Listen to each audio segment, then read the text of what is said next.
For centuries, the narrative of Africa as the dark continent has been sung day after day, plagued with poverty, disease, violence, and unspoken atrocities. But is this all that Africa has to offer? Does any light exist in this so-called dark continent?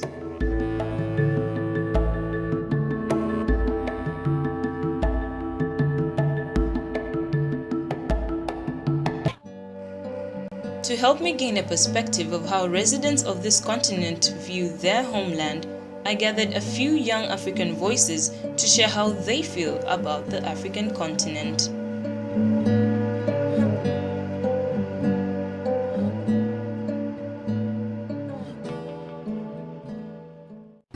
Hello, my name is Steve Moriasi. I'm Sharon Wavaga Odanga. I'm a criminal justice major. A student from USIU, Africa. My minor is in gender studies. Pursuing my Bachelor of Arts in International Relations, where I'm minoring in criminal justice.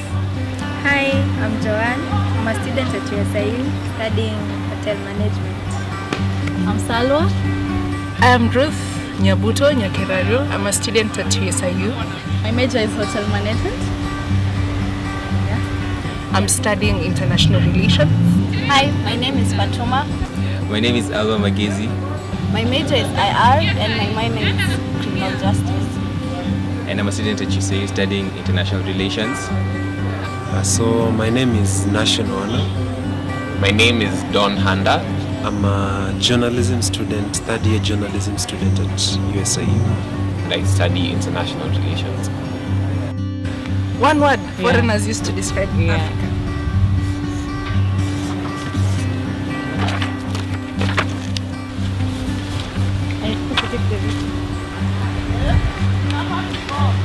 Describe you.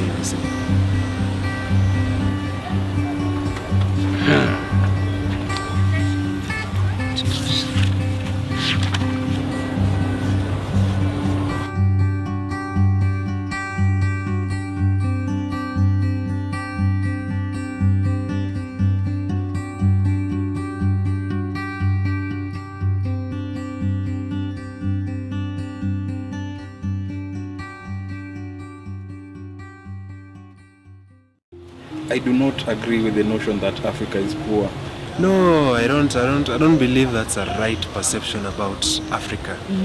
The person holding that opinion assumes theirs is the norm and therefore everything kind of lies outside. And that's not necessarily true. It's just the norm varies depending on context.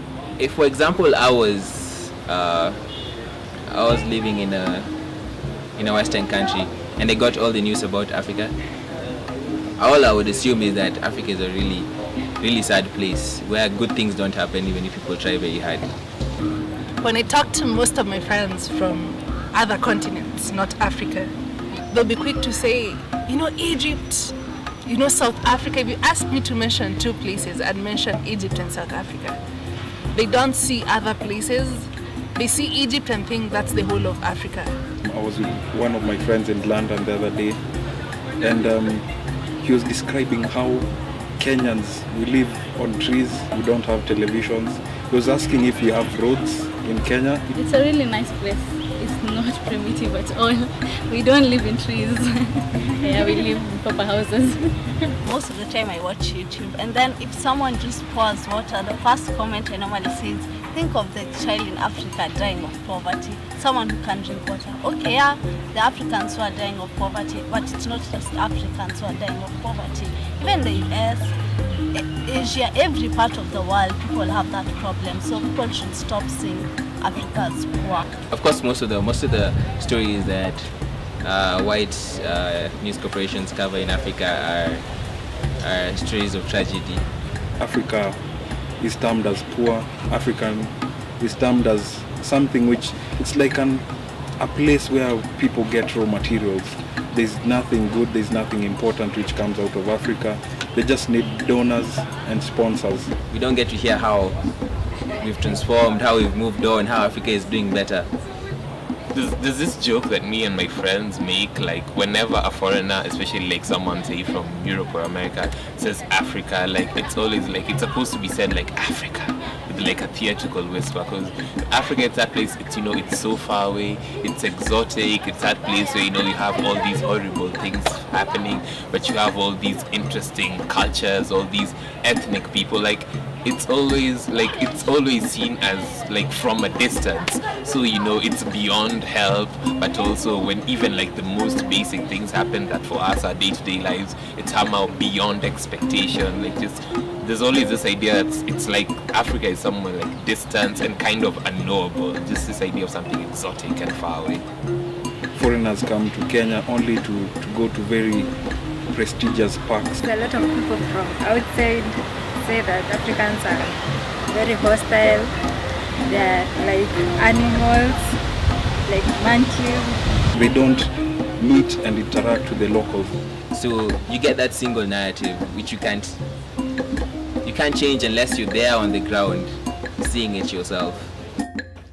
To shed more light on this long propagated narrative, I interviewed Professor Karega Munene, Professor of History at United States International University, and Dr. David Mombari, who is an Assistant Professor of International Relations at the same university. It is true that historically, the African continent was characterized by Europeans as the dark continent, but it was for a purpose, and one of these purposes was to exploit the continent. I think that narrative originates from the colonial experience, the era when colonialism took place in Africa in the majority of the countries, except Ethiopia. One way that the colonial project became successful is by the colonizer, who was mostly who are Europeans and white, tried to change the perception of Africans about themselves. And so in terms of telling them that blacks are backwards, they are savages, discussing as if they are less human beings, they are subhuman beings. Well, because then the colonial project ended, and throughout different periods in history, the media then picked it, and we are in the age where the media dictates what we perceive, what we see, what we think. It's shaped a lot with the media, especially the international media that we believe. You will see that narrative then became the norm, and how Africa is referred. They always show famine, they always show disaster, wars of 90s, really dictated how many journalists could talk about Africa in a positive way. You'll find that the media then, that is owned by the same, if you want, grandchildren of colonizers, then perpetuates the same myth and the same idea about African identity. And so you rarely find stories that were positive, really until recently when African journalists started telling stories. One word.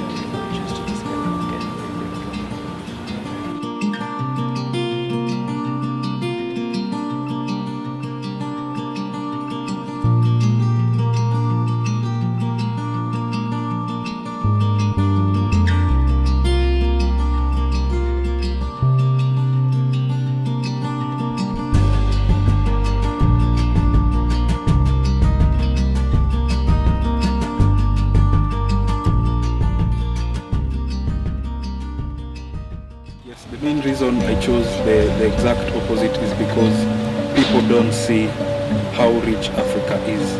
We are rich, as in the amount of resources we have. Just start from the land itself. Like, the amount of crops that can be grown from African land is immense. Look at Uganda. The fertility of the land is unmentionable. We look at places like Congo, which has so many resources. We look at Kenya. We all know that Africa goes through a lot of challenges. I think Africa is very rich, but we're not focusing on our resources fully.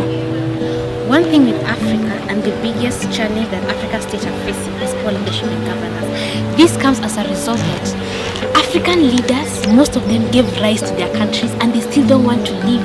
Like, they don't want to vacate those seats. And we are letting people govern our areas. Mugabe anafanya nini hapo?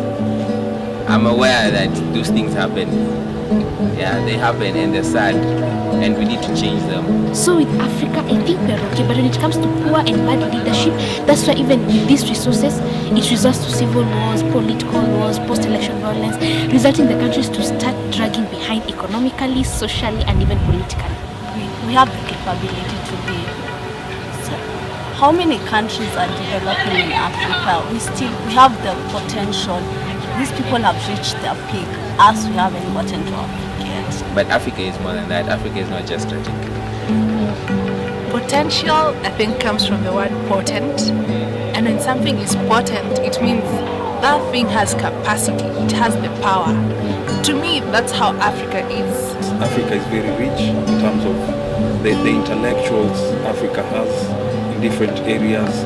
When you look at the development of man, where man came from areas in Kenya. Africa has a lot to offer.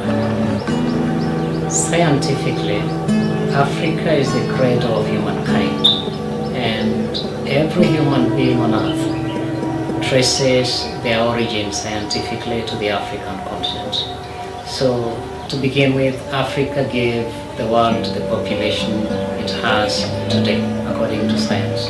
There's so much potential in Africa. Africa is very rich. Look at Nigeria. There's a lot of oil.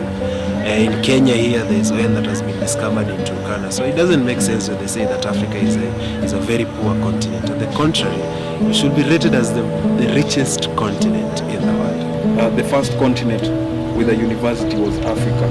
University education was born in Africa, in a mosque in North Africa. Talk about the youth such as we are potent, we have great potential. Look at our lands, they have great potential. Look at our resources, they have great potential. I mean, Africa is the greener pastures that everybody should look for. Everything is just in Africa.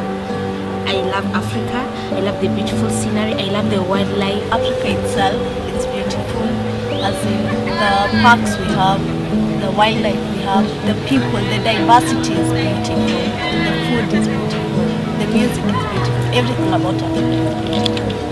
It's one of the most friendly continents. If you're not from Africa in particular and you come to Africa, most of the places people are so welcoming to visitors and people like that. Like they always have that willingness to talk to you. And we are just normal people like the rest of the world. Not that there is any difference. Maybe just the skin color, but people are the same. I always encourage my friends to embrace Africans and embrace what you are and believe in the potential you have. In the next 10 to 20 years, it's Africa that's going to be the next big thing. So have that faith in Africa. That a proud African is one who will be able to own up to the challenges and say, well, this is my Africa, this is Africa, we have these challenges. However, there's great stuff in Africa.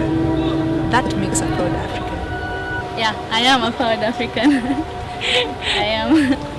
I think, a lot of times when you talk about Africa, we want to say how, we need to be hopeful, we need to be open for development and all that. But really, I just think, and not just like by a foreigner thinking about Africa, but also as African, we need to embrace, we need to accept possibility, to embrace. There's this writer who I really like, and she says, possibility is as crucial as bread.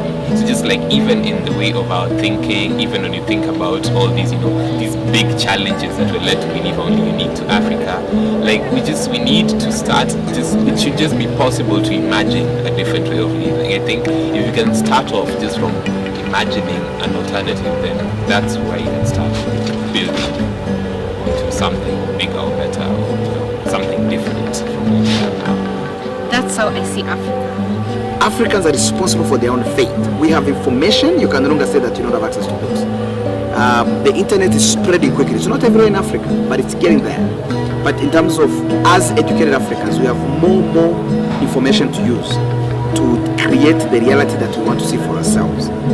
Of course, there is no country on earth that has not faced challenges, and the African continent faces challenges.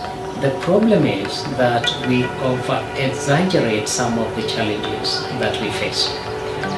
If you have a friend, you can strengthen that friendship by looking at the positive attributes of that friend. You can dismantle the friendship by concentrating on the negative aspects of that friend. So it's up to us to choose whether we want to appreciate what we have done or we want to dwell on the shortcomings that we have as a people.